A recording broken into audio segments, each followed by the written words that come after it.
오늘 6월 22일 수요일 아침 말씀 묵상 큐티를 합니다. 예수님이 부활하신 후에 제자들에게 2번씩이나 나타나셔서 보여주셨는데 제자들은 부활하심을 보고도 주님이 주신 사람 낚는 어부의 사명을 다 잃어버리고 원래 어부로 다시 돌아가 물고기나 잡으러 가자고 합니다. 주님이 그들을 처음 제자로 부르실 때 물고기 잡는 어부에서 사람을 낚는 어부로 사명을 주셨는데 이제 그 사명을 다 포기하고 물고기나 잡으러 가자고 하고 디베랴 갈릴리 호수로 갔습니다. 그러나 그날 밤새도록 아무것도 잡지 못했습니다. 이것은 주님이 의도적으로 만드신 세팅처럼 느껴집니다. 제자들은 주님이 부활하셨지만 아마도 배신의 아픔과 죄책감 때문에 부끄럽고 체면이 없어서 그랬을 것입니다. 그러나 주님은 그 순간에 제자들에게 야단치시면서 해도 너무한다. 내가 부활해서 너희에게 부활의 몸을 보여주었는데도 물고기를 잡으러 가느냐 하지 않으시고 사랑으로 제자들을 그대로 받아주십니다.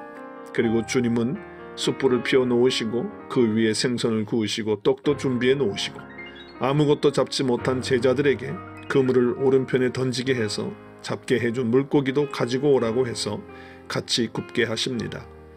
혹시 제자들처럼 주님께 대한 죄송함과 죄책감 때문에 은혜로 나를 불러주시고 사명을 주신 것을 포기하고 다시 과거로 돌아가려고 해도 주님은 나를 찾아오셔서 끝없는 사랑으로 받아주시고 사명을 회복시켜 주십니다. 제자들이 아무것도 잡지 못한 실패의 현장에 주님이 찾아오셔서 배 오른편에 그물을 내리라고 했을 때 내렸더니 그물을 들 수 없을 만큼 물고기를 많이 잡게 됩니다. 세어보니 153마리였습니다. 이 기적을 가지고 예수님이 찾아오시면 인생이 성공한다고 말합니다. 물론 사랑의 주님이 실패의 삶의 현장에 찾아오셔서 은혜를 베푸시고 말씀하실 때 그 말씀에 순종하면 놀라운 축복으로 풍성하게 해주십니다. 그러나 주님은 이 일을 통하여 단순히 물고기 153마리가 잡혀서 그물이 찢어질 만큼 잡게 해서 제자들의 마음을 기쁘게 하기 위한 것만이 아닙니다. 이 일로 진짜 주님이 제자들에게 말씀하시고자 하는 것이 있는 것입니다. 이것은 주님이 처음 베드로와 제자들을 부르실 때와 너무나도 비슷합니다. 그때도 제자들이 물고기를 잡으러 나가서 밤새도록 한 마리도 못 잡았습니다. 그때 주님이 그 자리에 찾아오셔서 배 위에 서서 말씀을 제자들에게 가르치시고 제자들에게 깊은 데로 가서 그물을 던지라고 합니다.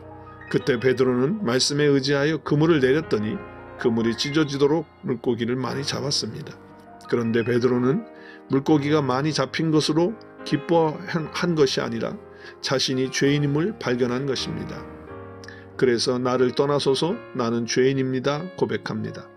주님은 그때 베드로와 제자들에게 내가 이제는 사람을 낚는 어부가 되리라고 하시자 그 물고기와 그물과 배와 집을 버려두고 예수님을 따라 나선 것입니다. 이것을 지금 주님은 다시 확인하고 계십니다. 내가 너를 부른 것은 물고기를 잡으라고 부른 것이 아니라 사람을 낚는 어부로 부른 것이라는 것입니다. 이 사명을 다시 회복하기 위해 베드로와 제자들을 다시 찾아오신 것입니다. 주님은 나의 잘못이나 부끄러움이나 게으름이나 죄책감으로 인해 피하는 것을 야단치지 않으시고 사랑으로 감싸주시면서 세워주심으로 나를 부르신 원래의 목적과 사명을 회복시켜 주시고 다시 확인시켜 주십니다. 주님이 나를 부르신 목적인 사람 낚는 어부의 이 사명을 오늘도 잘 감당하도록 성령님 도와주옵소서.